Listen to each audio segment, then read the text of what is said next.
After we have checked all the dimensions, we will bring up the drill and the non-plated drill, and we will use these layers to look at the silkscreen really quickly.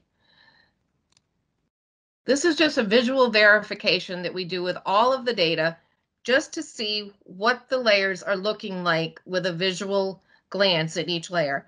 This is because once in a while we see things with our eyes that the system does not see with its script that's written within it.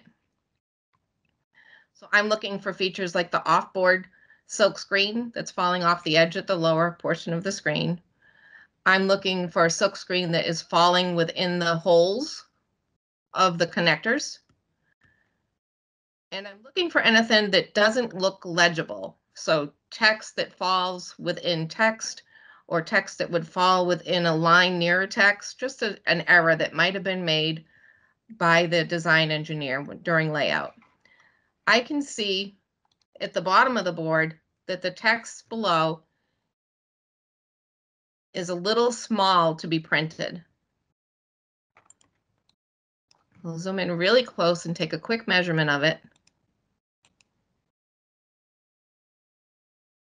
They're drawing this line width with a 12 mil line. That's very thick for silkscreen legend to be printed. Typically, we use a 6 or 7 mil line, so it's almost about double what we would recommend that we use to print. And the character height is not tall enough to print it without having an issue. This would be something at this point that we would note to our customer that some of the text at the bottom of the board may not be legible as designed.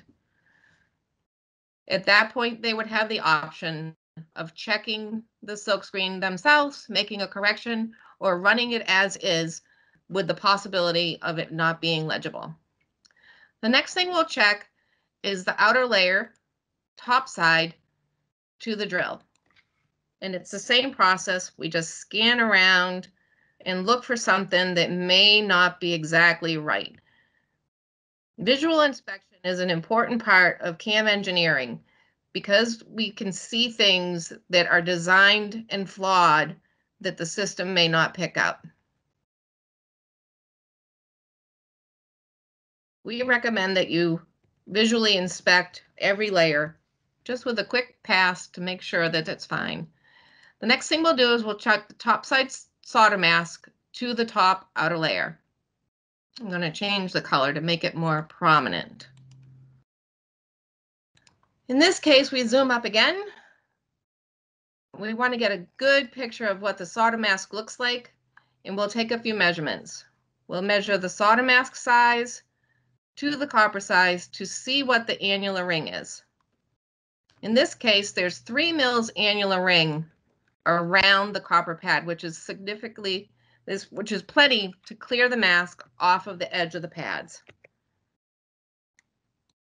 What we'll look for now is to be sure that everything has a mask clearance. And again, the system will pick this up when we run a classification check doing our DFM. However, it's good to take a look at the board and see if you can see something that might not be quite right.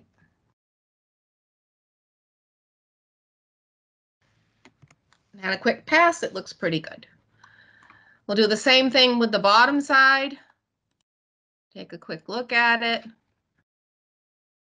Note the text, the part number, the rev at the bottom.